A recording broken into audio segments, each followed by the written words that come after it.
Bom, boa noite, pessoal. Vamos dar início aí a fazer a nossa chamada. De acordo com o restante do pessoal for chegando, eu vou adicionando, ok? Preste atenção, por gentileza, à chamada. Cleiton Reis de Araújo. Cleiton Reis de Araújo. Deisiele Almeida Santos da Silva. Deisiele Almeida Santos da Silva. Dielson Santos Rego. Dielson Santos Rego. Elvis França de Oliveira. Elvis França de Oliveira. Flex de Souza Silva. Flex de Souza Silva. Francisco Júlio Santos de Souza. Francisco Júlio Santos de Souza. Givanildo Nunes Carneiro. Givanildo Nunes Carneiro. José Leandro dos Santos Silva. José Leandro Santos Silva. Marina Brito dos Santos. Marina Brito dos Santos. Nissan Alves da Silva. Nissan Alves da Silva. Rodolfo Cardoso Maia Silva. Rodolfo Cardoso Maia Silva. Ronieison Luan da Silva Salvador. Ronieison Luan da Silva Salvador. Alexandre Pereira de Almeida. Alexandre Pereira de Almeida. Antônio Felipe Lima Santana. Antônio Felipe Lima Santana. Carlos da Silva Bispo. Carlos da Silva Bispo. Clésio Gomes Brito. Clésio Gomes Brito. Damares Lopes dos Santos. Damares Lopes dos Santos. Gabriel Silva Alves. Gabriel Silva Alves. Joy Pereira Moreira. Joy Pereira Moreira. José Orlando Silva Sampaio Júnior. José Orlando Silva Sampaio Júnior. Josemar do Carmo Moreira. Josemar do Carmo Moreira. Kleber Mota Novaes. Kleber Mota Novaes. Landualdo Ferreira dos Reis. Landualdo Ferreira dos Reis. Adelândio da Silva Conceição. Adelândio da Silva. Tamo junto aí, professor. Okay. Tamo junto. Ok. Adenilson Vieira do Nascimento. Adenilson Vieira do Nascimento. Daiane Silva Rocha. Presente, professor. Ok. Glériston Santiago de Souza Muniz. Glériston Santiago de Souza Muniz. Jaziel Alves Machado da Silva. Jaziel Alves Machado da Silva.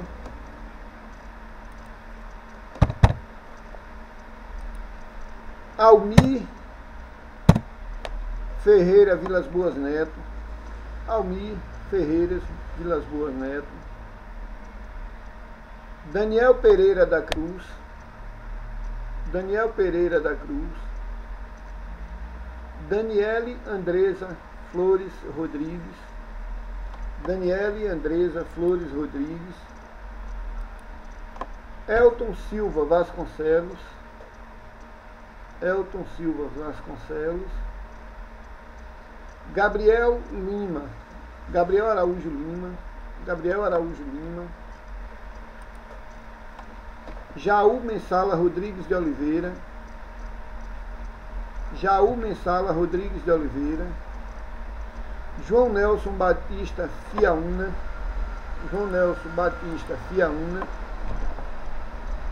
João Paulo Oliveira Carvalho Lima,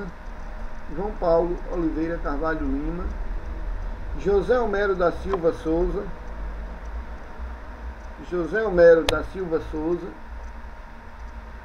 Luiz Oliveira Dias, Marcos Souza da Silva, Nicole Souza Silva de Almeida, Robson Araújo Gomes, Robson de Jesus Oliveira, Zarley Silveira Dias, Alex Lamartine Rio da Cruz. Presente, professor. Ok, Alex. Bom, pessoal, então vamos dar início. For chegando mais, eu vou adicionando aqui e a gente vai dar continuidade aqui. Vocês estão vendo o slide aí na tela de vocês? Oi. Professor? Oi. Faltou o Tiago Rosa de Souza aí, não? Tiago Rosa de Souza. Deixa eu achar tudo. Tô vendo aqui, viu, professor? O slide tá tudo ok. Beleza.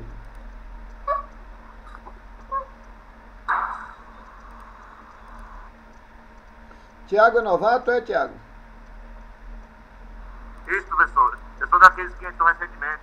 Tem umas 2 semanas aí atrás. Pronto, deixa eu te adicionar na lista aqui, que tu não tá na lista, não. Tiago. Pronto. É Tiago com TH, Rosa de Souza. Tiago Rosa De Souza.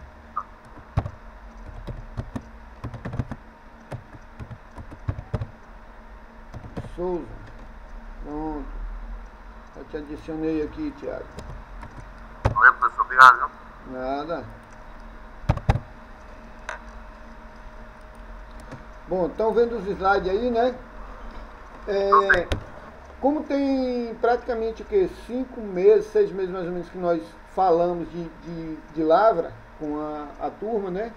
Que eu lancei uns 3 vídeo aulas depois da pandemia, mas foi dando continuidade, já finalizando um assunto que eu já tinha iniciado. Aí o que é que eu resolvi? Eu resolvi fazer uma revisão do que já tinha passado, até para vocês que estão chegando agora, pegarem mais ou menos o fio da meada também, né?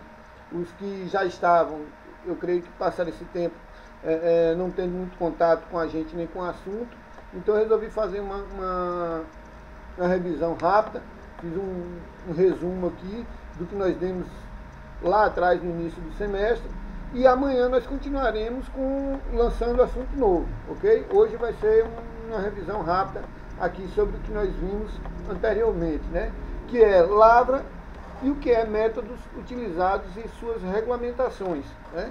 Foi basicamente o que nós vimos. Segundo o Código Brasileiro de Mineração, a lavra é um conjunto de operações coordenadas que tem como objetivo o aproveitamento industrial das jazidas, desde a extração de subsistência minerais até o seu beneficiamento. Esse processo é classificado em 2 grandes grupos, lavras subterrâneas e lavras a céu aberto, onde nós iremos ver cada uma em separado, né? Porque cada uma tem sua característica, tem suas peculiaridades, né? E nós vamos falar sobre elas uma a uma e depois iremos fazer um apanhado do que é, na verdade, uma junção de quando eu estou passando de uma lavra a céu aberto para uma subterrânea ou vice-versa, de uma subterrânea fazer um céu aberto, que é muito mais complexo ainda. Então nós vamos iniciando aqui com a nossa revisãozinha rápida, né? Isso porque os 2 grupos possuem diferentes técnicas de exploração de minério, chamado de métodos de lavras. Os grupos e seus métodos de lavras. Lavra a céu aberto. Nesse grupo ocorre a extração de material em uma escavação na superfície, sendo indicada para rochas e minerais que estão em depósitos superficiais, com estruturas ou mergulhos, espessuras e formatos favoráveis. Normalmente a espessura de estéreo, mineral ou rocha que não possui valor econômico e recobre o minério. É relativamente pequena ou tem estrutura geológica que prejudica a abertura de túneis. Então, um dos fatores que comprometem a minha abertura, o meu método de lavra, se eu vou saber, se eu vou identificar se é lavra a céu aberto ou se é lavra subterrânea, é justamente o tipo de material, o qual se encontra lá na lavra, né? Aí, qual o tipo de material que eu vou ter no subsolo? São a estratificação, a estrutura, o mergulho, a espessura e o formato dos favoráveis, né? Da rocha, de um modo em geral. Então eu vou ter que saber um pouco do que tem no subsolo para identificar se eu tenho como fazer a lavra a céu aberto ou se eu tenho como fazer uma lavra subterrânea. O acesso ao minério nessas minas é feito por decapeamento, onde é feita a remoção e transporte do solo superficial. Por conseguinte, é feita a remoção do solo de alteração. Nessa etapa de remoção do solo, onde nós chamamos também de supressão vegetal, onde tem que entrar com a supressão vegetal da área, requer liberações ambientais, né? Todas as liberações têm que estar catalogadas, têm que estar de acordo aos critérios exigidos pela lei, para que eu possa fazer uma supressão vegetal, onde dentro dessa supressão eu vou ter especificado o tipo e quais as vegetações que eu vou poder remover. Se tiver, caso tenha alguma vegetação que esteja em método de extinção, poderá, não estou dizendo que acontece, poderá ocorrer até a mudança de área para ser lavrada, a depender da quantidade de espécies. Também, em contrapartida, as empresas são obrigadas a fazer um PRAD, que é Plano de Recuperação de Áreas Degradadas, né? Esse PRAD, ele vai servir justamente para que eu possa fazer a minha reserva legal, onde eu possa fazer uma espécie de uma poupança de vegetação nativa e de animais nativos, onde eu vou ter ali que dar sustentabilidade na região, e logo após que se exaurir as possibilidades de extração mineral, aí eu vou entrar com o PRAD, o Plano de Recuperação de Áreas Degradadas, aquela reserva legal onde eu criei, eu vou transformar ela, vou transferir ela para a área onde era a lavra, onde foi exaurido as possibilidades de extração. Aí eu vou ter que fazer um reflorestamento da área, uma recuperação da área, por isso que chama PRAD, Plano de Recuperação de Áreas Degradadas, certo? Principais minerais e substâncias. Os principais minerais extraídos por lavra a céu aberto são feldespato, caulin, talco, quartzo, argila, mica, esmeralda, turmalina, diamante, esmeralda, brita, ouro, areia e cascalho. Esses são os principais minerais extraídos via minas a céu aberto, né? Os principais métodos de lavras a céu aberto: bancadas, são feitas em camadas horizontais na superfície, sendo assim o estéreo retirado e depositado em pilhas próximo da cava, né? E aí tem-se que observar a existência de uma área para fazer esse depósito das pilhas de estéreo, porque não pode ficar muito longe, senão você vai perder em DMT, que é a distância média percorrida, né?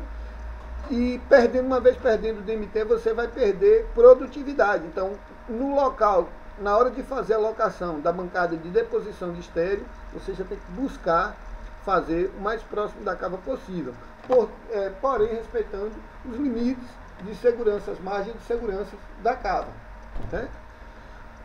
Contudo, quanto maior o talude, mais suave deve ser o ângulo para evitar instabilidades. Ou seja, as bancadas são formadas por taludes com tamanhos calculados de acordo com a proporção do material útil e inútil da mina, né? Então, quanto maior for o talude, mais suave tem que ser a angulação, para que eu dê mais estabilidade a esse talude. Tiras, O estéreo retirado é depositado em cortes que foram feitos em outras etapas de lavra. Dessa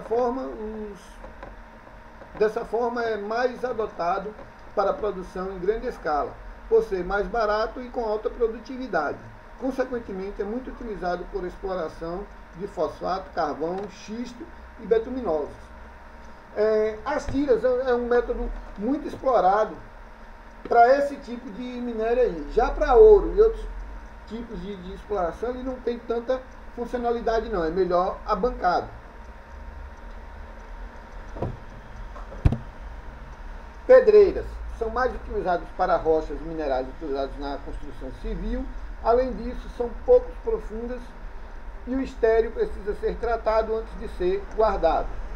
Vantagens e desvantagens da mina a céu aberto. Utiliza-se de equipamentos de grande porte, aumentando a produção. Facilidades de observações e supervisão de serviços. O escoamento e iluminação e higiene são facilitados. Isso tudo porque a mina a céu aberto ela já não precisa de ventilação, né? O escoamento tanto do material extraído quanto de águas pluviais, de águas da chuva, né?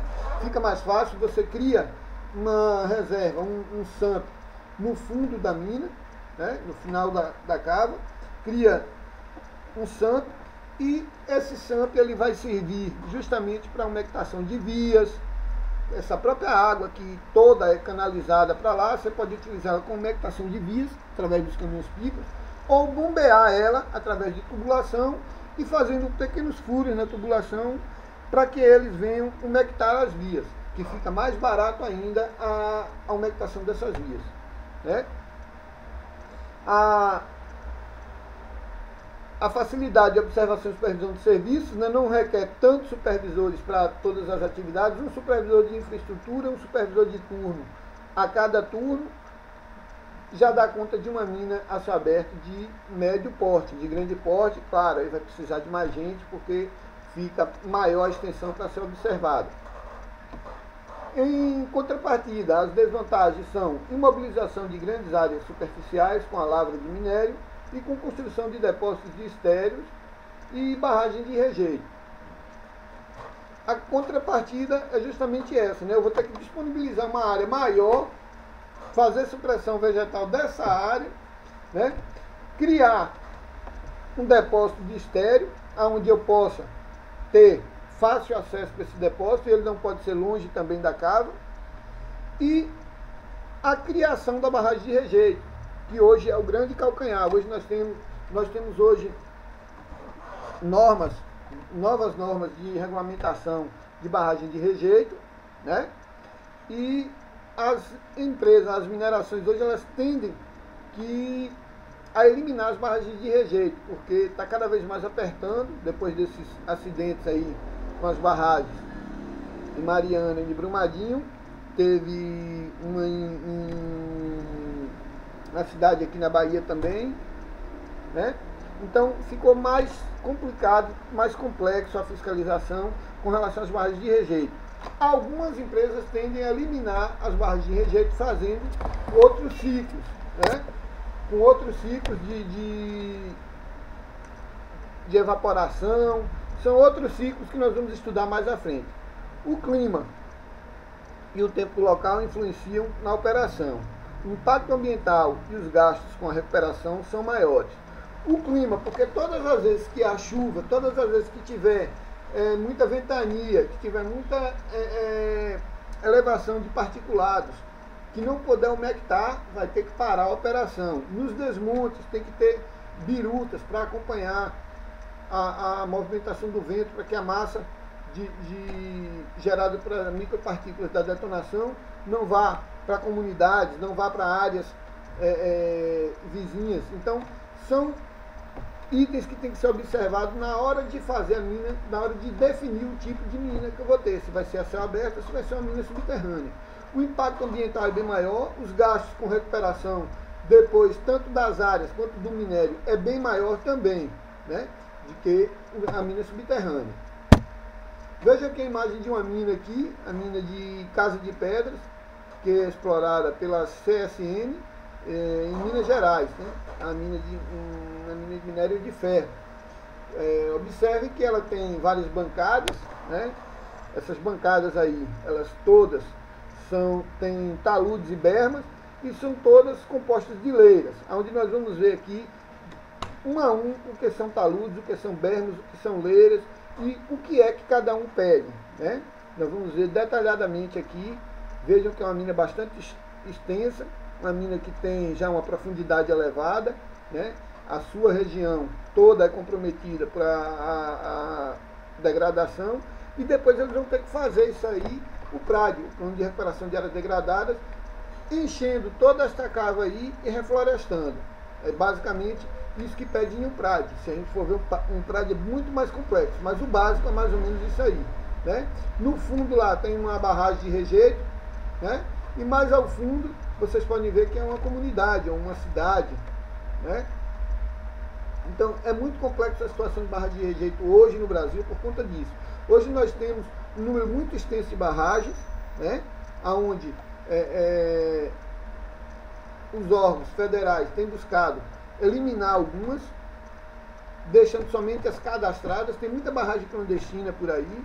Eu lembro que em 2015 eu estava na região de Nordestina ali, trabalhando numa mineradora de diamante lá, e nós tivemos várias visitas lá, e lá nós não temos barragem de rejeito, lá é feito por evaporação, o sistema de limpa do material do diamante, né? O resíduo que sai é uma britazinha tamanho zero, então é um pozinho de brita bem fininho, e ele não gera polpa, não gera nada, já sai seco devido à evaporização. E nós tivemos lá várias visitas de alguns órgãos federais e tinham alguns produtores locais que tinham barragem, e essas barragens foram detonadas, foram esvaziadas e depois detonadas pelos órgãos federais, né? Pra vocês verem o quanto a fiscalização é rígida com relação às barragens hoje. Vamos ver taludes, né? O que são taludes? Inclinação na superfície lateral de um aterro, ou de um muro, ou de qualquer obra, rampa, aterro ou declive, escarpa. O que é talude? Talude é um terreno inclinado que serve para dar sustentação e estabilidade ao solo próximo de um platô. Bem próximo a um platô, eu vou ter sempre um talude de sustentação. Observem aqui que o talude, ele pode ser de corte, né? Ele é cortado mecanicamente através de um equipamento, né? Um escavadeiro, uma retroescavadeira, uma moto niveladora, uma pá carregadeira, ou a depender do tamanho do talude na enxada, pode ser feito mecanicamente, né? O talude de aterro, onde eu vou jogando material e espalhando o platô, né? E taludes sem estruturas de apoio, que é justamente os taludes de corte que se inclinam, né? Que ele vai sendo levado ali pela erosão. Porém, nos taludes ainda tenho a divisão do talude, que é o talude, ele divide em crista, que é a parte mais alta do talude, o pé, que é a parte mais baixa do talude, a altura do talude e a diferença da cota entre a crista e o pé. O ângulo ou inclinação do talude é o ângulo em graus entre o horizontal e a área média entre a crista e o pé. É representado pela letra grega θ, que corpo ou maciço do talude é a parte do talude em que os geólogos e engenheiros estudam a sua constituição, isto é, que tipo de material, argila, silt, areia, rocha, etc. São propriedades como coesão, limites e plasticidade, etc. Vejamos aqui agora uma imagem, um corte de um talude, né, que ele sofre infiltração, por isso ele vai dar mais cedo ou mais tarde, se ele não tiver um sistema de contenção, ele vai dar percolação e vai fazer com que todo esse talude venha erodir, né? Vejam aqui na imagem que tem águas pluviais, águas de chuva caindo em cima do platô aqui onde tem a casinha, né? Essas águas, elas infiltram, elas percolam pelo solo. Olha aqui a crista do talude, né? que ele tem um ponto, veja aqui que tem uma seta aqui subindo e descendo, um ponto de pressão, o ponto de pressão exato do talude está entre 1,5 m a 2 da estrutura aqui do platô, né? A altura do talude que é seguido o platô reto ao pé do talude. E aí a água vem minar aqui embaixo, vai sair aqui escorrendo no pé do talude, causando erosão. Caso eu não tenha uma vegetação aqui para dar sustentabilidade a esse solo, ou um sistema de contenção adequado, esse talude vai erodir, ele vai descer e vai causar uma erosão, um desmoronamento, podendo até derrubar, no caso aqui da nossa imagem, essa casa que está aqui, além da vegetação. Isso ocorre muito nos grandes centros aí, devido à falta de infraestrutura, né, na construção de casas em locais próximos a taludes sem vegetação, e aí os moradores jogam lixo, e vai acumulando lixo, e vai descendo águas pluviais, não tem encanação, não tem um sistema de escoamento adequado, aí a água percola, pega o solo e leva todo para baixo junto com as casas que estão. Acontece muito isso na região ali de Salvador, no Rio de Janeiro, em alguns grandes centros que tem favelas, né? Mas não só em favelas não. Taludes, né? Ainda os tipos de talude, veja aqui a primeira imagem aqui, um talude feito, já concluído, feito em uma rodovia e colocado vegetação, para que esse talude aqui não tenha pontos de erosão e a massa do talude, que era o aterro, venha para a pista, fazendo com que interdite a pista. Veja um sistema de taludamento também de uma plantação de arroz, um sistema de taludamento de uma mina com barragem de rejeito, talude natural, né, que é feito através da ação dos ventos, com o passar de milhões de anos, né? Taludes para a agricultura, onde são feitas curvas de níveis, que nós vamos ver mais à frente também. Talude natural, feito com a ação do vento. Taludes em construção civil também. E taludes em mineração. Temos aqui vários tipos de taludes e onde podemos encontrar comumente os taludes, né? Os taludes, eles se dividem em talude natural, né, que é feito com a ação do tempo, né? O talude natural é aquele formado pela metamorfose e ciação de intemperismo ao longo dos milhares de anos.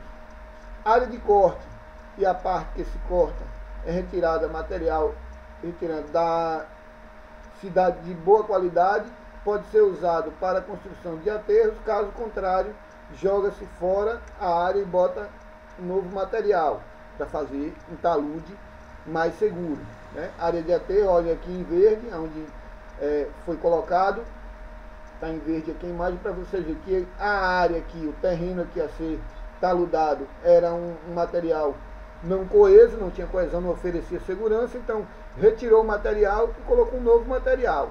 Olha a área de corte aqui onde foi cortado e jogou o material mais coeso aqui para formar um platô. Taludes de corte, né, são sempre escavados respeitando a angulação segura, para que esse talude não crie uma cunha e venha desplacar em cima de imóveis ou em cima de equipamentos passando, falando de mineração, né? Taludes de aterro, onde você projeta material em cima de uma inclinação e da inclinação do talude que você desejar. Taludes com estruturas de apoio, taludes são feitos com tensões, né? Que aí eu tenho um sistema de contenção juntamente com o sistema de irrigação, onde eu faço um muro de arrimo, que é um muro de pedras, né? Do outro lado também, sistema de contenção com gigantes, onde eu faço o muro invertido de arrimo, ao invés da curvatura aqui, que é um L, a gente chama do L do muro, fazer para fora, ele é feito para dentro, onde vai dar sustentação e vai distribuir o peso em toda a sua região aqui do platô. Vamos ver agora talude em barragens, que é muito importante, né? As partes de um reservatório, né? Crista, onde é feito o pé do talude, né? Onde inicia o talude, e ele é feito sempre de forma estreita em cima e mais larga embaixo no fundo. Talude montante é o nome dele, que é a parte de dentro do talude. A flora, que é a vegetação que vai ficar mesmo submersa, né? A represa de água, onde vai ficar o manancial. A fauna, que são os peixes e o que mais for colocado ali. O reservatório, que é a bacia principal da barragem. O lago artificial, que é feito em todo, né, toda a extensão da barragem. A cisterna, que é o ponto onde foi criado a barragem em si, que é a bancada. As barreiras de contenção ficam cobertas por a bancada. O dique fica dentro das barreiras e o açude é toda a região onde vai ficar inundada. Talude ajustante, que é a parte que vai ficar externa, vai ficar exposta da barragem, né? O pé do talude ajustante, né? Hoje, de acordo com as novas normas, eu tenho que ter a cada 2 metros aqui de uma crista dessa, eu tenho que ter um sensor. Esse sensor ele deve ter a profundidade da crista até o pé do talude, a cada 2 metros, e tem que ter também sistema de drenagens para eu saber, aqui espalhado aqui numa malha da crista, drenos para eu saber se está tendo infiltração ou não nessa crista. As novas normas de barragem hoje exigem que se tenha isso nas cristas e taludes. E os taludes eles não podem ser amontantes, só podem ser hoje ajunçantes, sempre para fora, fazendo aqui nessa parte aqui que seria a interior, né, onde ficaria em contato com a água, fazendo um paredão, ou concretado, ou imantado, mas não pode ser mais o talude montante exposto. Tem que ser paredão de concreto ou imantado, para que diminua os riscos de infiltração, né? Bom, também conhecido por morros, encostas ou rampas, os taludes podem ser de origem natural, ou seja, criados pela natureza, ou artificiais, que é feito pelos seres humanos. Para que o talude forneça uma estabilidade satisfatória, a sua inclinação deve ser de, no máximo, 45 graus. Não é aconselhado um número superior, pois podem comprometer a estrutura do platô, fazendo com que desabe. De acordo com o comprimento do talude, ainda é aconselhável construção de curvas de níveis, que tem por função de evitar erosões provocadas pelas chuvas, por exemplo. Outras características de taludes artificiais é a presença de vegetação, que serve para forrar as encostas. Desta forma, o solo ganha maior estabilização. Pessoal, vocês estão me ouvindo aí? Está todo mundo acompanhando? Está todo mundo aí acompanhando? Tudo certo, professor. Alguma dúvida até aqui?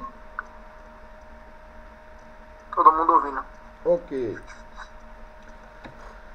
Curva de nível. Numa planta topográfica, uma curva de nível caracteriza-se como uma linha imaginária que une todos os pontos de igual altitude em uma região representada. A chamada curva, pois normalmente a linha que resulta do estudo de altitudes de um terreno são, em geral, manifestadas por curvas. São associadas a valores de altitudes em metros. Portanto, a curva de nível serve para identificar, unir todos os pontos de igual altitude de um certo lugar. Esta pode ser interpretada como um legume que cortamos em camadas, depois gradualmente desenhamos cada camada em uma folha de papel. Podemos interpretar o desenho como uma planta de altitude de um lugar. Se repetirmos o ato várias vezes, no mesmo papel, poderemos unir os pontos de iguais altitudes, formando uma curva de nível. As curvas de nível indicam uma distância vertical acima ou abaixo de um plano de referência de nível, começando no nível médio dos mares, que a curva de nível é zero. Cada curva de nível tem um determinado valor. A distância vertical entre as curvas de níveis é conhecida como equidistância, cujo valor é encontrado nas informações marginais da carta topográfica. Talude natural. Como dito, costuma ser formado pelas forças da natureza, chuva, vento, sol e demais ações geológicas. Talude continental consiste na inclinação acentuada que fica embaixo do oceano e que divide plataformas continentais, do sopé continental, também conhecida por margem continental. Talude continental costuma corresponder à zona bate-pelágica em camadas que se estende de entre 1.000 a 4.000 metros abaixo da superfície do oceano. Leiras. Material depositado nas extremidades das vias de acesso que sinalizam e impede a queda de pessoas e equipamentos para níveis inferiores. As leiras devem obedecer à norma de regulamentadora 22. Lembra que eu pedi a vocês para darem uma olhada na NR 22, né? Fala sobre leira, está no artigo 13.6, que reza: nas laterais das bancadas ou estradas onde houver risco de quedas de veículos, devem ser construídas leiras com alturas mínimas correspondentes à metade do diâmetro do maior pneu de veículo que por ela trafegue, sinalizadas para tráfego diurno e noturno, quando houver mantidas sempre em condições de uso. Bom, eu acho que vocês já devem ter visto. Quem já trabalha na mineração já viu as leiras que são feitas nas laterais das vias, né? Principalmente, vocês vão ver muito ali, da jaqueira ao britador, né? Do britador descendo ali até próximo ali a entrada ali onde chega ali na planta metalúrgica ali da mina. Tem uma leira só de um lado, antigamente, não sei agora, faz tempo que eu não entro lá, tinha só uma leira de um lado, o outro eram compostas de acesso, né? Mas essas leiras, ela tem especificações da NR 22, do artigo 3.6, que fala, né? Especifica bem, ele reza lá, que nas laterais e bancadas ou estradas onde houver riscos de quedas de veículos, devem ser constituídas leiras com altura mínima correspondente à metade do diâmetro do maior pneu que por ela circule. Aí vocês vão saber, vão procurar informação qual o maior pneu que por ela circule. Por exemplo, se for de uma pá carregadeira estilo 966, o pneu dá 1,80 m de diâmetro, né? Então a leira tem que ter no mínimo 90 centímetros de altura. Eu posso fazer a mais? Posso, não posso fazer para menos. Eu posso fazer com 1 metro, 1,10 m, 1,20 m, posso fazer para menos. Eu não posso fazer para, ou posso fazer para mais, não posso fazer para menos. Está lá a NR que ela tem que ter no mínimo, né, metade do tamanho do maior pneu que por ela trafegue. Ok? Berma, né?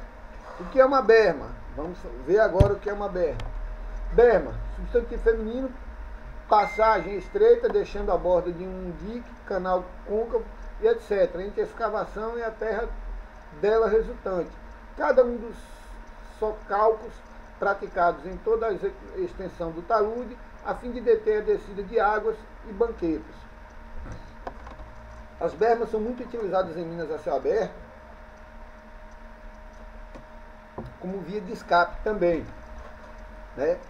Eu coloco uma caixa de brita ou uma caixa de areia, uma extensão de 50, 100 metros, e deixo próximo a uma rampa ascendente ou descendente, uma berma feita ali com essa caixa de brita ou de areia, para caso o equipamento venha faltar freio e desenvolva velocidade, o operador jogar o equipamento naquela área ali, e essa caixa de brita, essa caixa de areia vai fazer o amortecimento desse equipamento e ele vai parar. A tendência das bermas que são feitas de suporte para emergência, ela inicia no mesmo nível que vem a rampa e termina sempre ascendente, sempre subindo, que é para forçar mais ainda o equipamento parar, seja na caixa de brita ou na caixa de areia. Sinalização. Além das placas indicativas e informativas, temos placas de regulamentação que também se aplicam nas minas subterrâneas e a céu aberto. Quanto ao plano de trânsito, quando não temos o orgânico, que é o da própria empresa, a empresa ela tem essa brecha na normatização na NR 22, ela tem essa brecha dela criar o próprio plano de trânsito, chamado plano orgânico, né? Quando ela não tem, aí considera-se o CTB, o Código de Trânsito Brasileiro, e as normas da NR 22. Mesmo que a empresa crie seu próprio plano de trânsito, as normas que ela criar para o plano de trânsito dela, ela vai ter que obedecer o CTB e vai ter que obedecer o NR22. Caso ela não crie, toma-se como base o CTB, o Código de Trânsito Brasileiro, e NR22. Algumas características, por exemplo, hoje já não ocorre muito, mas antigamente eu tinha um cara na minha turma que ele era desenrolado, ele era safo, ele dirigia carreta, dirigia caminhão, operava equipamentos e tal. Porém, a habilitação dele era D. Para o CTB, para o Código de Trânsito Brasileiro, ele não pode dirigir carreta, não pode dirigir veículos articulados. Né? Mas se no meu Código de Trânsito, no Código de Trânsito da empresa que eu trabalho, fala que para ele dirigir a carreta, ele tem que passar por um treinamento e operar lá, e ele vai estar autorizado a operar ela, a empresa vai arcar com a consequência do CTB, que diz que o condutor tem que ser categoria E. Né? Porém, a empresa está correndo o risco. Ela assume e vai correr o risco. Aí é quando cria-se o plano de trânsito orgânico. Quando a empresa segue o CTB e segue a NR, que a NR fala que toda e qualquer operação e equipamento, o operador deve ser treinado e habilitado a operar aquele equipamento. Né? O CTB fala que equipamentos de articulados e tração automotriz, um condutor deve ser habilitado a categorias. Aí vem categoria A, B, C, D e E, né? Que são os equipamentos. Sendo que a C está sendo extinta, só vai ficar A, D e E. A, B, D e E, né? Então, placas de sinalização, apoio de pontaletes, cones, correntes, fitas zebradas e luminosos. Placas de sinalização, nós temos as placas, como fala aqui no início, como eu falei no início, indicativas, informativas de regulamentação. Né? Temos as placas de sinalização, que elas podem ser diretas ou podem ser intermitentes. Com o passar do tempo, eu vou mudando as placas de sinalização de acordo a cada nível ou a cada mudança na via.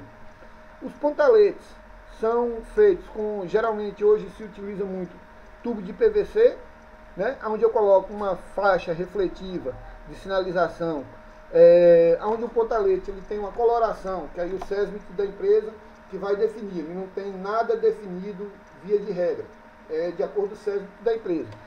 O que tem de via de regra definido, a maioria das empresas adotam, né, é o verde, que é siga, o vermelho pare, o amarelo atenção, o azul área de detonação, laranja área de equipamentos pesados e por aí vai. Mas geralmente as empresas obedecem isso, não é nada de via de regra não. Né?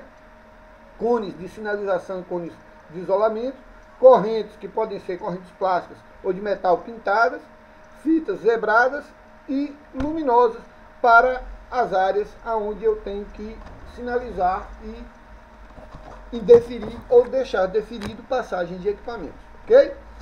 Vamos ver agora, pessoal, o ciclo de uma mina a céu aberto. O ciclo de operação de uma mina a céu aberto consiste em limpeza, que é nada mais nada menos do que a supressão da vegetação, né? A marcação, onde eu vou marcar a minha perfuração, onde eu vou fazer a malha de desmonte, né? A perfuração, o equipamento vai entrar fazendo a perfuração. O desmonte, depois dessa perfuração, é feito o carregamento de explosivo. E logo em seguida, de carregado, é feito o desmonte da área carregada.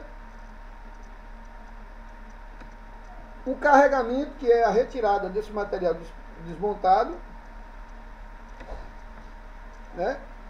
Com equipamentos de carregamento, escavadeira, pá carregadeira. O transporte, que é feito com caminhões, que podem ser caminhões fora de estrada, tipo os RKs e etc. Ou pode ser caminhões semi-rodoviários, tipo os 8x4, os 4x4, os 6x4, né? Então podem ser caminhões semi-rodoviários também. Então esse é o ciclo de mina a céu aberto. É um ciclo simples, né? Porém, para se dar produtividade, ele não pode ser interrompido, ele tem que ser um ciclo ininterrupto. Ele tem que ter constância o supervisor ou encarregado, ou até o técnico em mineração designado para orientar e fiscalizar a produção, ele tem que medir a DMT, que é a distância média percorrida de equipamentos, né? Tem que medir a DF, que é a utilização dos equipamentos, né? Para poder saber a quantidade de equipamento que ele vai utilizar por cada frente de trabalho, né? Que são instaladas bancadas, cada bancada tem uma numeração de uma frente, chamada de liberação, né? Cada bancada dessa tem uma liberação de trabalho e cada equipamento vai ficar em uma liberação. E eu tenho que designar quantos equipamentos vai para cada liberação daquela. Então, para eu designar isso aí, eu tenho que saber a DMT, que é a distância média percorrida, né? Para eu saber essa DMT aí, eu vou ter que acompanhar um equipamento desde o carregamento, onde ele está ali carregando, a escavadeira está enchendo ele, eu vou marcar o tempo que a carregadeira gasta para encher ele, aí vou gastar o tempo que o caminhão leva para chegar até o Botafora, manobrar e descarregar, eu marco esse tempo, e marco o tempo de retorno para ele. Quando eu chegar lá, eu tenho que ter um equipamento já saindo do ponto de carga, para que eu manobre, ou outro equipamento lá manobre e entre, e eu fique ali. Eu não posso ter mais de 3 equipamentos em fila, senão não vai me dar uma produtividade boa. No máximo, um equipamento carregando, um encostando e um na fila. Quando se tem um número mais elevado de equipamentos, eu posso deixar 2 carregando, aí costumamos fazer um Y, né? Coloca 2 pontos de carga num platô de carregamento com a escavadeira, e a escavadeira vai enchendo um e girando, enchendo o outro, e vai só saindo do caminhão, encostando o caminhão, para dar um ciclo mais harmônico, né? Diferentemente da mina subterrânea, que o ciclo também é ininterrupto, mas é mais complexo um pouquinho, onde nós vamos ver mais aqui à frente, ok? Bom, uma malha de pano de fogo para um desmonte a céu aberto, né? Onde vocês têm aqui uma malhazinha feita aqui para um plano de fogo de um desmonte a céu aberto. O lado aqui dela temos uma perfuratriz, um Flex Rock D65, que ele é muito utilizado nas minas a céu aberto. A haste dele, a lança de perfuração dele, tem 5 metros e 4 polegadas de diâmetro, né? Ele é um dos equipamentos mais utilizados em minas a céu aberto. O desmonte feito aqui logo embaixo, né, da malha, a escavadeira entrando com o caminhão basculante, carregando, o caminhão basculante levando esse material para o final para o Botafora, né, para descarregar esse material. Temos o carregamento com pá carregadeira também, aqui é uma 1580, carregando aqui um caminhão. Vejam, observe que a posição que ele está carregando aqui, essa foto foi tirada em uma inspeção numa mina que eu trabalhei, e essa foto foi tirada justamente para corrigir a posição do operador. Ele está carregando o equipamento a favor do vento, então toda a poeira gerada é lançada contra ele, ele não vai ter visibilidade nenhuma. O ideal seria ele manobrar o caminhão e ele passar para carregar desse lado de cá, aonde não teria interferência da poeira, onde o vento estaria levando a poeira e ele teria visibilidade do equipamento e da carga. Aqui alguns tipos de máquinas de perfuratriz, né? Flex Rock T65, a Pit Viper e um rockzinho de perfuração de sonda. Então, basicamente, os equipamentos de mina a céu aberto são mais simples, né? Regras de circulação e transporte de materiais e pessoas na mina a céu aberto. Aonde eu tenho aqui a imagem aqui, vocês podem observar a imagem aqui, 3 colaboradores trabalhando, né? No caso seriam 2 colaboradores aqui da manutenção e o operador que tem que descer do equipamento para ser efetuada a manutenção. Vamos ver as ditas regras de circulação, né? Toda mina deve possuir plano de trânsito estabelecendo regras de preferência de motivação, de movimentação à distância mínima entre equipamentos, né? De máquinas e equipamentos. E veículos compatíveis com a segurança e a velocidade permitida de acordo com as condições das pistas de rolamento. Geralmente as empresas estabelecem a distância mínima de um equipamento para o outro de 20 a 40 metros de distância de um equipamento para o outro. É chamada distância de segmento, de um equipamento para o outro, né? Essa distância geralmente é colocada um pontalete, né? A sinalização com os pontaletes obedece geralmente essa distância, 40 metros, para ficar mais fácil dos operadores se orientarem. E entra também como regra de ouro o cumprimento dessa distância. Veículos compatíveis com segurança e velocidade permitidas de acordo com as condições da pista de rolamento. A distância e a velocidade fica a critério da empresa, né? Sendo que as empresas tendem a obedecer sempre com relação à velocidade a menor possível, desde que te forneça a possibilidade de atingir as metas de produtividade. Equipamentos de transporte, materiais ou pessoas devem possuir dispositivos e bloqueios que impeçam seu acionamento por pessoas não autorizadas. Algumas empresas adotam chave de bloqueio, né? Outras adotam bloqueios elétricos, onde através de um programa chamado Smart Mine ou outros programas similares. Eu falo do Smart Mine porque já trabalhei com ele, é um programa muito bom, onde você tem uma senha de acesso ao equipamento, só liga se você digitar essa senha de acesso, né?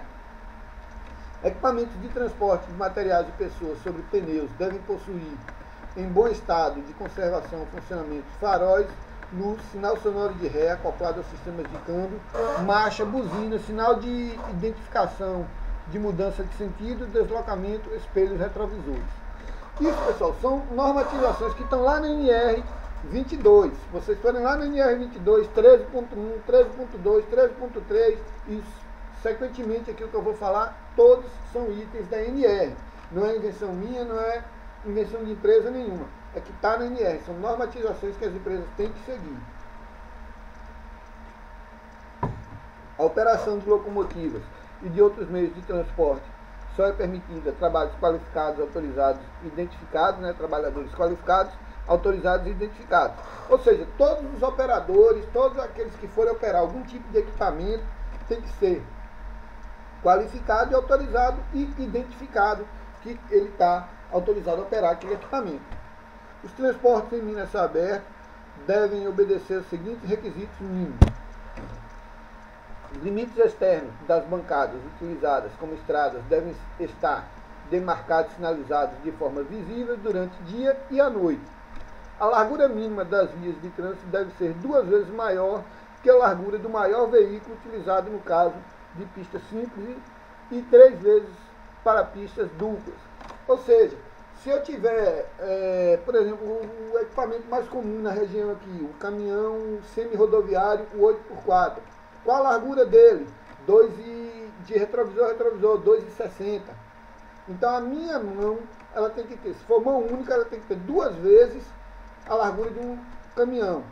Se for mão dupla, tem que ter 3 vezes a largura de um caminhão, que dê para passar um caminhão pelo outro com margem de segurança e não corra o risco de colisão. Ou separados por uma leira. Nas laterais das bancadas ou estradas onde houver risco de quedas de veículos, devem ser construídas leiras com altura mínima correspondente à metade do diâmetro do maior pneu de veículo que por ela trafegue, sinalizada para tráfego diurno e noturno, quando houver, mantida sempre em condições de uso. 13.7. Quando o plano de lavra é a natureza das atividades realizadas não permitirem a observância da constante na linha B do item 13.6, devem ser adotados procedimentos de sinalizações adicionais para garantir o tráfego com segurança. 13.8.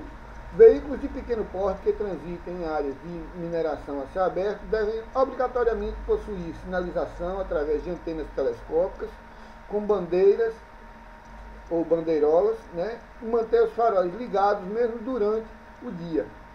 13.9. Em condições de visibilidade adversa à noite é obrigatória a sinalização luminosa.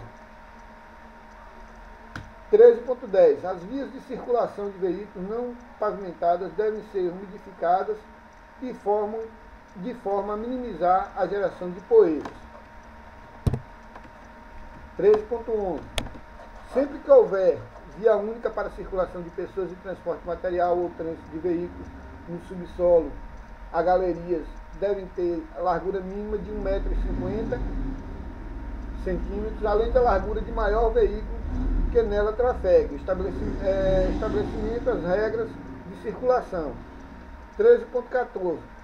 Transporte de pessoas em toda a área de empreendimento mineiro deve ser realizado através de veículos que atendam no mínimo aos seguintes requisitos: condições seguras de tráfego, assento com encosto, cinto de segurança, proteção contra intempéries ou contra acidentes com teto e laterais das galerias, escada para embarque e desembarque quando necessário, proteção tipo Santo Antônio quando couber.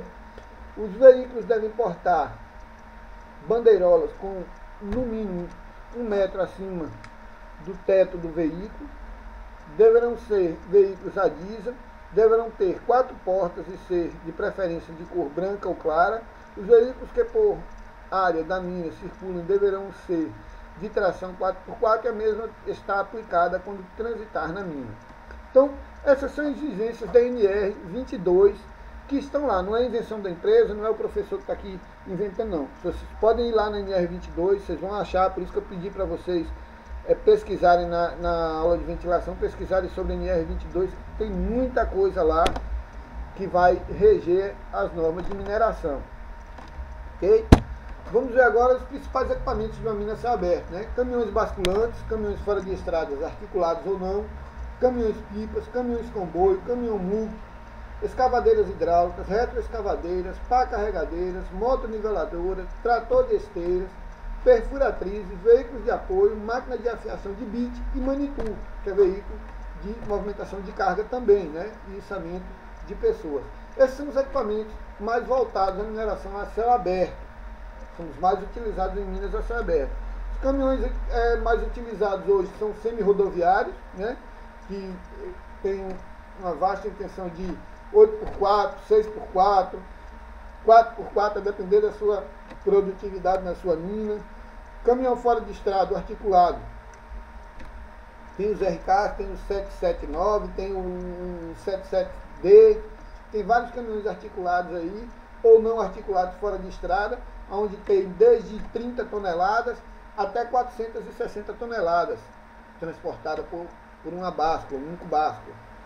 Caminhões-pipa tem uma vasta extensão também de caminhões-pipas, desde carreta, caminhões articulados ou não, né? Com pipa, caminhão-comboio, transporte, manuseio de combustível e lubrificação, caminhão-multo para içamento de objetos na cava de um modo em geral, escavadeiras para carregamento, retroescavadeiras para repés e conservação das vias, pá carregadeira para infraestrutura de mina, motoniveladora, infraestrutura de mina, trator de esteira, apoio à mina, né, infraestrutura de mina e repé também. Perfuratriz, perfuração de solos e rochas, veículos de apoio para transporte do pessoal, máquinas de afiação de bit para afiar os bits das perfuratrizes, monitor equipamento de elevação de cargas ou pessoas. Ela funciona nos dois sentidos, tanto carga quando acoplado um cesto de elevação, quanto pessoas. Ela tem o braço telescópico de até 15 metros de comprimento, né, podendo suportar até 500 kg em elevação com 15 metros aberto. Ok? Esses são os equipamentos de mineração a céu aberto. Estrada final. A locação da estrada final é talvez a tarefa mais difícil. Existem 2 aspectos a serem considerados. O primeiro é o tempo no qual a estrada será locada. Idealmente deve ser locada tão logo quanto possível, de modo a evitar construção temporária.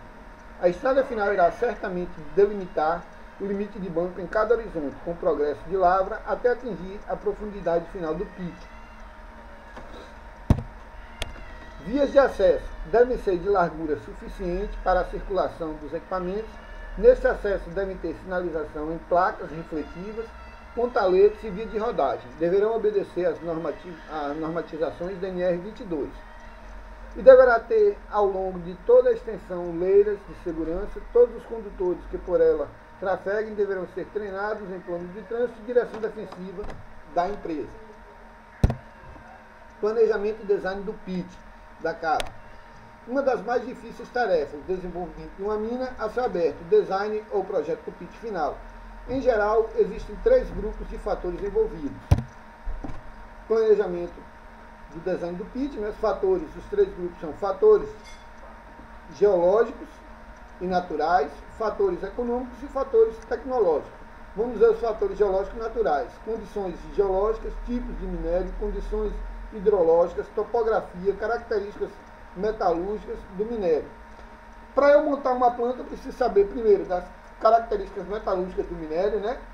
Para se instalar uma mina, da topografia e o relevo, né? A hidrográfica da área, né? As condições geológicas, o tipo de geologia da rocha ali que eu tenho ali, se é uma rocha coesa, se é uma rocha fragmentada, se é uma rocha que vai me permitir uma mina céu aberto, que vai me permitir uma mina subterrânea.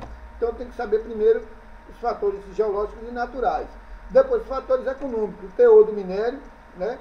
Saber se é viável instalar aquela mina ali, planta de beneficiamento, a reserva, quanto tempo ela dura, né? Com relação a estéreo minério, o teor de corte, o custo operacional, tem que ir para a ponta do lápis fazer os custos operacionais, custo de investimentos, as taxas de juros, lucros desejados, taxas de produção e condições de mercado. Isso tudo eu tenho que estudar o impacto antes econômico, os fatores econômicos, porque se de repente eu instalo uma mina, como aconteceu na cidade aqui de Santa Luz, aqui próximo, aqui a 200 e poucos quilômetros daqui, foi feita uma mineração lá, foi instalada uma mineração lá, de ouro. Na época teve uma falha nesse fator econômico aqui, né? E decidiram, através de estudos antigos, por fatores geológicos, naturais, que a mina seria de céu aberto e o minério predominante era o silicoso. Instalou a mina, fez planta de beneficiamento, fez tudo. Quando começou a operação, na hora de recuperação do minério, não estava saindo o planejado. Então o fator econômico foi lá para cima. O teor do minério caiu, a reserva de minério não apareceu e a relação estéreo-minério cresceu, estéreo, o minério sumiu. Então o que é que está acontecendo? Está jogando material fora? Foi feito vários estudos, chegou à conclusão de que o fator geológico, na hora de fazer o estudo do fator geológico, houve uma falha. E o teor, o minério predominante, ao invés do silicoso, era o carbonoso.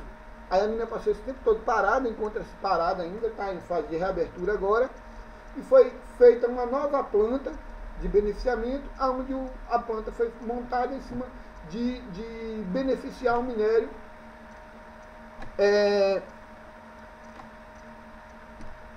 existente ali na área, não o minério silicoso, era um minério grafitado ou carbonoso. Então, foi feita toda uma planta, toda uma estrutura para o minério silicoso perdida. Teve que fazer nova planta, nova estrutura, alocar essa planta novamente, né, fazer barragem de rejeito novamente, tudo por causa de um estudo mal feito. Vocês verem o quanto impacta nos fatores, né? E fatores tecnológicos, equipamentos, né, taludes do pit, altura dos bancos, né, grade de entradas, limites da propriedade, limites do pit. O que é pit, gente? Você está falando pit direto aqui. É o ponto final da mina. É até onde a minha mina pode ir. Até onde a minha cava vai. Ali chama-se pit final. Abertura de acesso, lavras a céu aberto. Introdução. A mineração a céu aberto requer no mínimo uma via ou mais, dependendo da configuração do corpo, para lavrar depósitos de profundidade. O pit final, em geral, existe 3 considerações a serem tomadas na construção de uma estrada final. O grade, ou inclinação, é melhor determinado através do gráfico de desempenho dos caminhões com respeito à velocidade e à frenagem. Com regra geral, o melhor grade está na faixa entre 8% a 12% de inclinação, que é a taxa normal permitida para resistência à rolagem. Em condições climáticas severas, neve, chuva, a tendência é pela redução da inclinação. A largura da estrada é determinada pelo tipo de transporte selecionado. Regra geral é projetar estradas com larguras não inferior a 3,5 a largura da unidade de transporte. Este valor deve ser levemente acrescido nas curvas. Outro detalhe como características do material transportado: canaletas, bueiros, valetas, superelevações, e etc. Devem seguir os padrões normais de construção de estradas, que é uma outra normatização também. Esses fatores são a locação da estrada final, talvez a tarefa mais difícil. Existem dois aspectos a serem considerados. O primeiro é o tempo no qual a estrada será locada, né? O segundo, idealmente deve ser locada tão logo quanto possível, de modo a evitar construções temporárias. A estrada final irá certamente delimitar o limite do banco em cada horizonte, com o progresso de lavra até atingir a profundidade final do pit. Olha aqui uma mina aqui, uma foto dessa mina que eu falei para vocês, de Santa Luz, né? Olha aqui a extração aqui, a bancada que era a cava onde estava descendo, né? Aqui são os níveis aqui, aqui a leira aqui a berma, e aqui descendo o talude. Aqui embaixo uma outra berma, uma outra leira, o outro talude, até chegar consequentemente ao final. Essa cava aqui ela tem 1 km, 1,1 km de extensão, né? E 600 metros de largura. Ela está parada lá, aguardando a ponta de beneficiamento. Deve retornar, a projeção de retorno dessa mina aí é fevereiro de 2021, lá em Santa Luz, Bahia. Foto de uma mina a céu aberto, ainda de lá também, essa foto, onde retrata bem vias de acesso, estrada final, né? Aqui, rampas de acesso, ela vai estar no cantinho aqui, não dá para ver. Aqui são as bermas e os taludes, né? E aqui o pit final aqui da cava. Aqui é onde a cava morre, ela não pode mais passar disso aqui. Aqui seria o pit final da cava. Desenvolvimento de mina subterrânea, né? Bom, para eu desenvolver uma mina subterrânea, eu preciso de fazer o quê? Galerias, travessas, rampa, shaft, raise, oripasse, west passe, samples, vias de acesso e ciclo de mina. Eu preciso ter isso tudo. Vamos ver agora em separado cada um desses. Galerias são aberturas horizontais no corpo mineralizado ou não, que serve de acesso e desenvolvimento à lavra.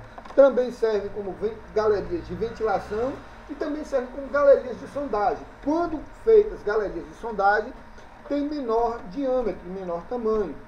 Quando feito galerias de ventilação, pode-se ter a mesma extensão da galeria onde se passa equipamentos ou onde só serve exclusivamente para ventilação. As travessas são aquelas que desenvolvidas perpendicular à galeria, podendo ser utilizadas como ponto de manobras, sondagens ou estocagem de minério. Também utilizada, né, as travessas como pontos de encontro para pedestres e equipamentos. Rampa é uma abertura no corpo mineralizado ou não, que serve de acesso, principalmente com galerias de transporte. Pode ter um início de superfície a partir de um ponto interno da mina, pode ser ascendente ou descendente, ela pode ser de subida ou de descida também. Shaft, poço, abertura que serve basicamente de acesso, transporte de pessoas, materiais. E ventilação, pode ser vertical ou inclinado. Raise, abertura de dimensões pequenas que serve de acesso, ventilação e etc. Podem ser vertical ou inclinados. Oripasse é um tipo de abertura que interliga dois níveis, servindo única e exclusivamente para passagem de material, entre aspas, minério. Pode ser vertical ou inclinado. O próprio nome já diz, oripasse, então eu só posso jogar minério, né? West passe é um tipo de abertura que interliga dois subníveis, servindo única e exclusivamente para passagem de materiais. Estes podem ser vertical ou inclinados. E como o próprio nome diz, o West passe, estéreo. Então ele serve única e exclusivamente para jogar estéreo. Ah, Dionísio, mas eu posso mudar, eu posso inverter isso aí, o meu oripasse está cheio. Eu posso jogar ouro no espaço, desde em comum acordo com a geologia e com a supervisão da mina, gerência da mina, sem problemas. Mas primeiro tem que ter autorização de alguém, a geologia tem que estar informada, para que faça com que essa informação gere dados, para que esses dados não se percam nas somatórias de produção da empresa. Desenvolvimento de mina subterrânea ainda, SAMP, é um tipo de abertura usado como reservatório ou decantador de água, podendo ser encontrado nas rampas ou em galerias que se iniciam descendentes e depois se tornam ascendentes.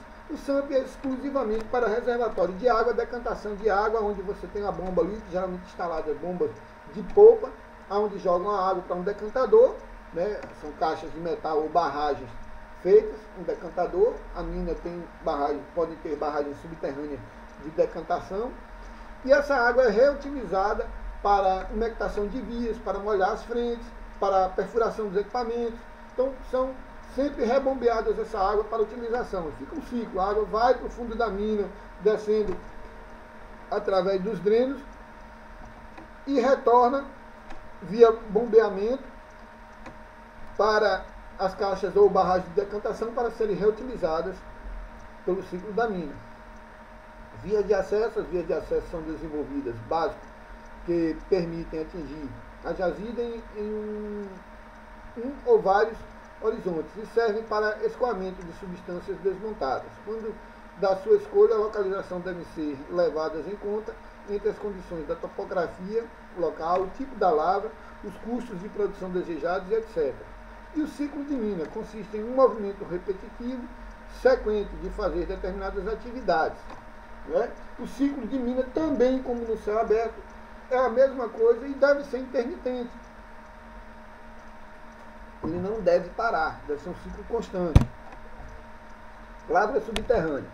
Por outro lado, nesse grupo de extração material ocorre no interior do terreno, sendo indicada para rochas e minerais que estão em depósitos mais profundos. Nessa situação, a relação estéreo-minério é grande, fazendo com que seja economicamente viável explorar a céu aberto. Além disso, existem situações em que a legislação impõe a lavra subterrânea.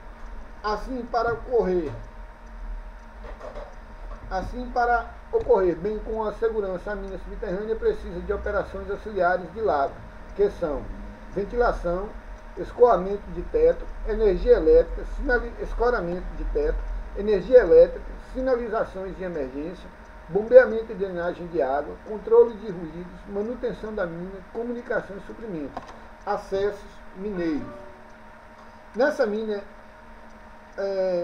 minas, o acesso mineiro é feito por um poço vertical, feito a partir de superfície, chamados shafts.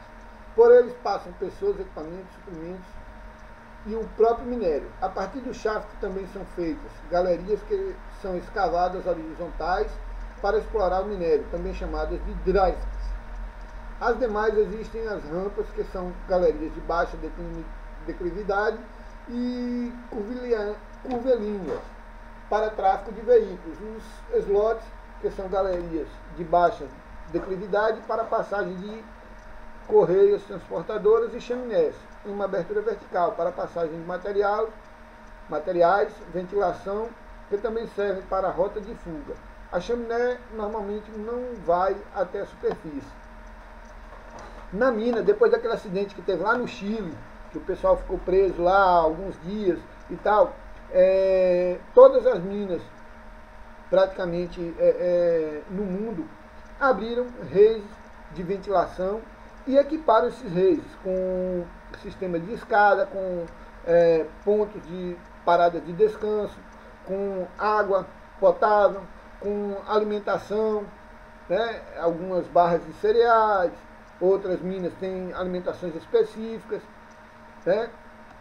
Então, depois daquele acidente, mudou muita coisa. Como agora também está mudando, depois desse acidente em Mariana, em Brumadinho, está mudando muita coisa em relação à barragem de rejeito.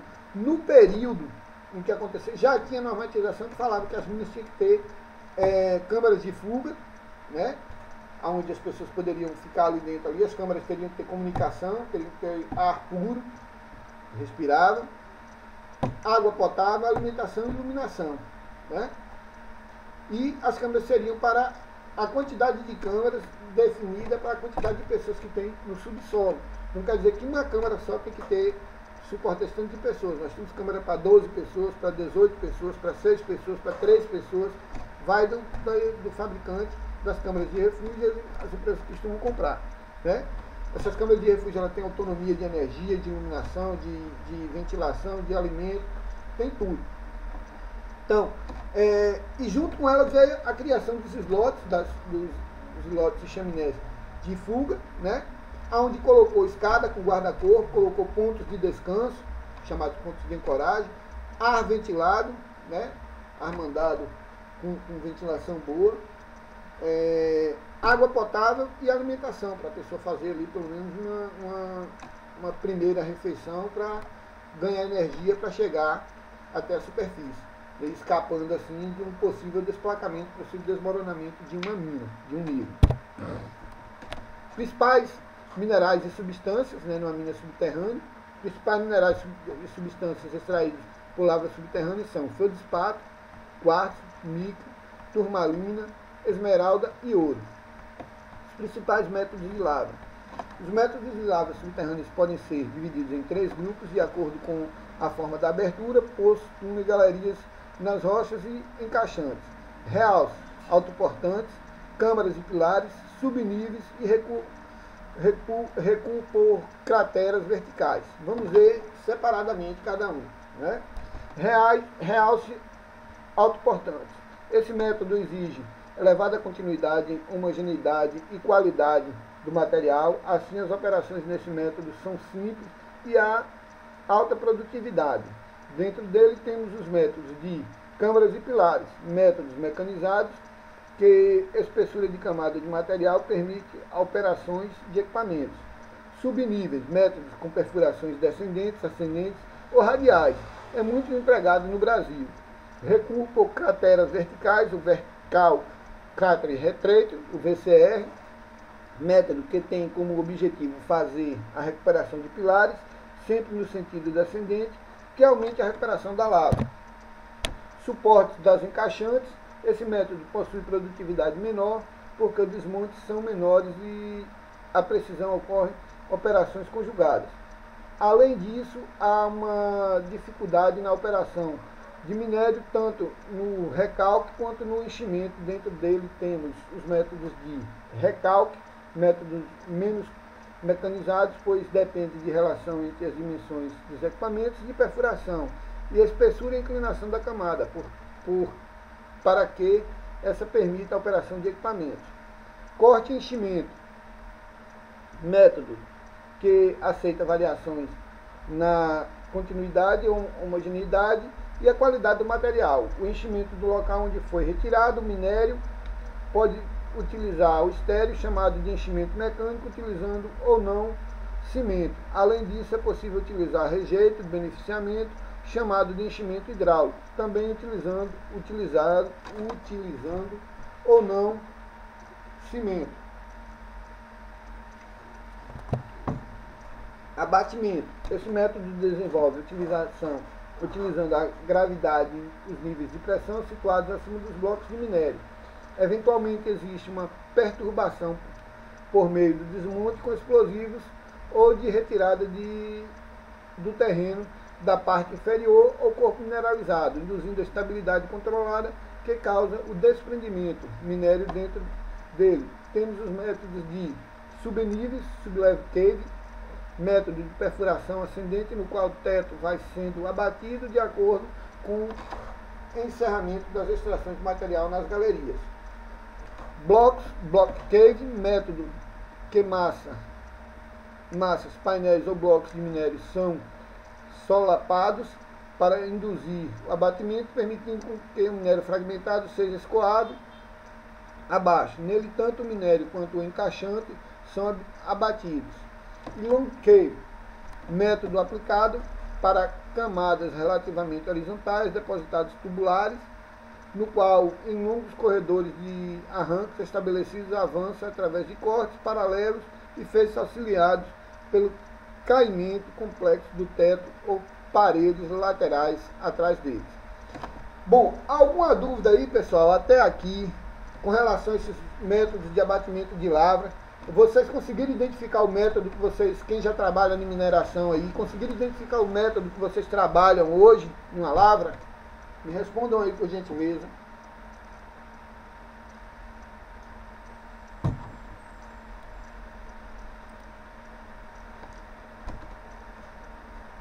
Alguém conseguiu identificar?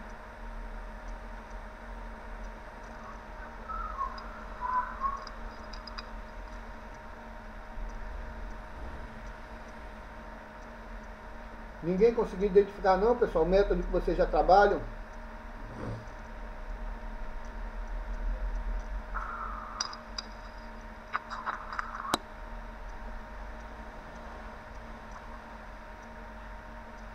Ok. Vantagens e desvantagens da mina subterrânea. As vantagens desse tipo de mina são menor gastos com recuperação do local, o clima e o tempo do local não influenciam na produção, não há necessidade de grandes movimentações de estéreo.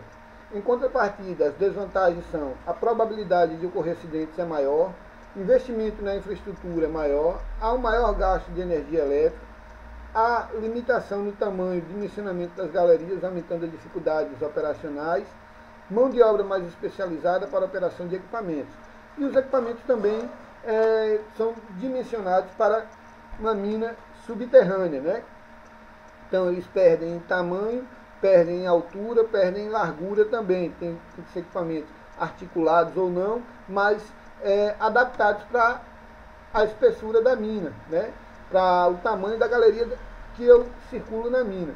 Além de que tem a desvantagem de requerer de ventilação, né? Aí eu vou ter que ter um sistema de ventilação de ar mandado para dentro da mina, quer seja natural, quer seja mecanizado, mas eu vou ter que ter ventilação nessa mina, porque uma vez sem ventilação, eu não vou ter um ambiente, vai caracterizar um ambiente inóspito para trabalho. Então aí eu vou ter que ter um sistema de ventilação para adequar a mina para que eu possa produzir. Aqui um equipamento de perfuração aqui de uma mina subterrânea, né? Em operação, fazendo um leque de alargamento de uma galeria. Era uma galeria de sondagem, vai virar uma galeria de transporte.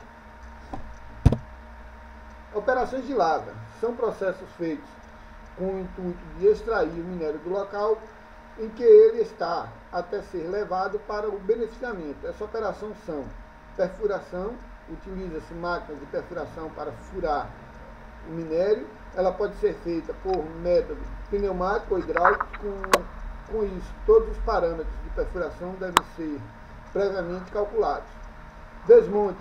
Utiliza-se explosivos com o fim de fragmentar o minério em rochas duras. Os furos feitos na perfuração são preenchidos ou carregados com explosivos e depois são feitas detonações sincronizadas. As demais, esses desmontes podem ser mecânicos ou hidráulicos. Transporte. Após a fragmentação, o minério é colocado em caminhões, vagonetes ou outros meios de transporte para ser levado para as pilhas de deposição e ou para as instalações de tratamento de minério. Como saber qual método de lavra é melhor? Visto até aqui, como sabermos qual método de lavra é o melhor? Os fatores que podem influenciar a escolha dos grupos de lavra devem ser analisados na etapa de planejamento. Uma boa escolha garante o sucesso do empreendimento. Alguns deles são relação estéreo-minério, viabilidade econômica, critério geológico, social, geográfico e ambiental, condições de segurança, estabilidade na mina, recuperação do minério, estrutura geológica, produtividade máxima. Com o andamento do preenchimento, a mina a céu aberto pode se tornar inviável, mesmo que ainda haja minério a ser explorado. Por consequência, uma grande profundidade atingida para a cava e restrições ambientais, angulação de cava e etc. Sendo assim, uma solução para esse problema seria fazer uma transição para a mineração subterrânea.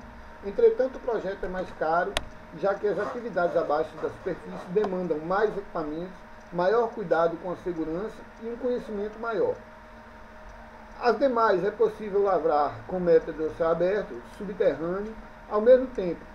Tudo depende do material que será lavrado e das condições do projeto. O mesmo mineral pode ser explorado pelos métodos subsequentes. Ou seja, eu posso ter uma mina subterrânea e ela pode virar um céu aberto, né? Exaurir ali as possibilidades, a mina não está mais segura, não está mais fornecendo as condições seguras para eu continuar com a minha exploração subterrânea. Eu posso vir abrindo um céu aberto.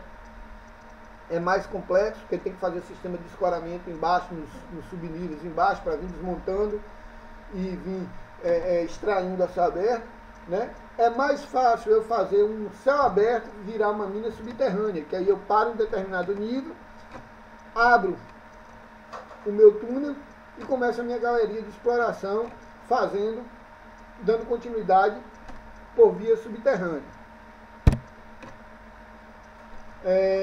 Uma imagem de uma mina céu aberto aí, onde ela virou depois uma mina subterrânea, mineração chamada Morro do Ouro, liderada pela empresa canadense Kinross Gold.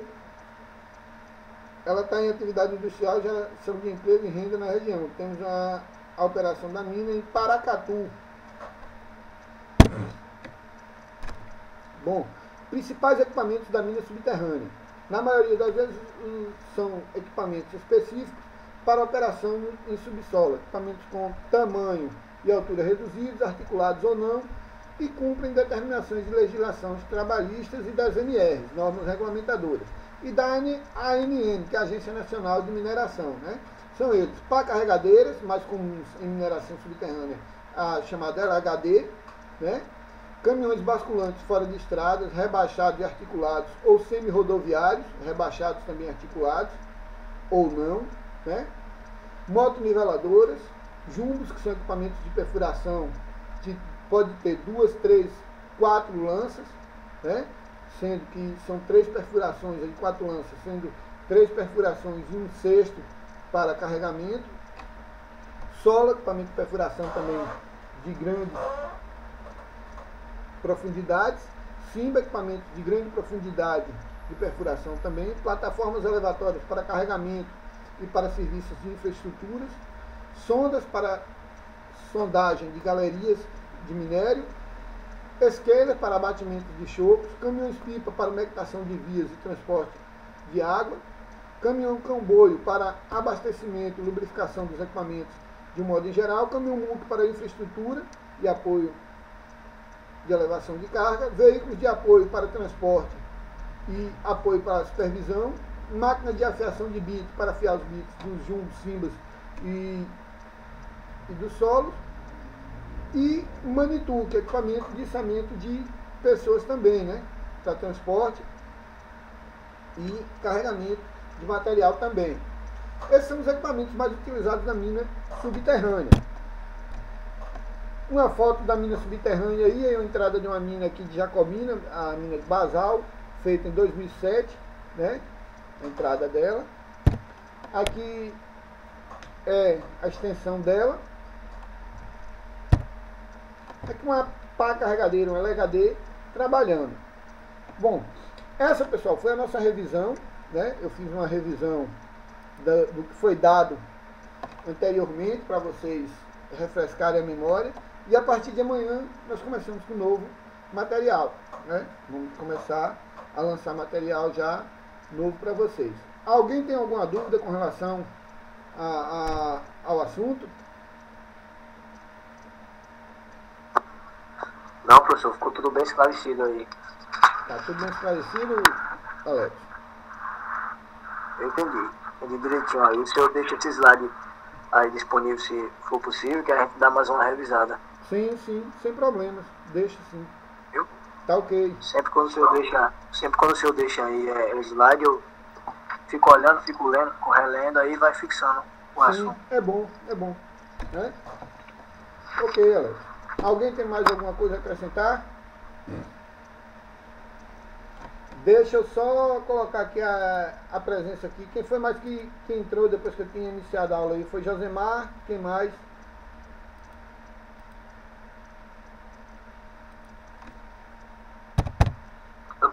Eu entrei com o Joe aqui, professor, só que a gente tá aqui em casa e a internet tava caindo, a gente ficou vendo no celular só. Quem é?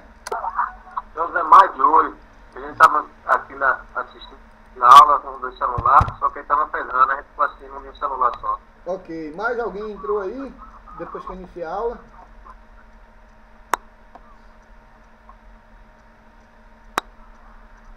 Professor, obrigado. Eu vou sair que eu vou trabalhar. Boa noite para todo mundo. Fica à vontade. Então, boa noite, bom trabalho.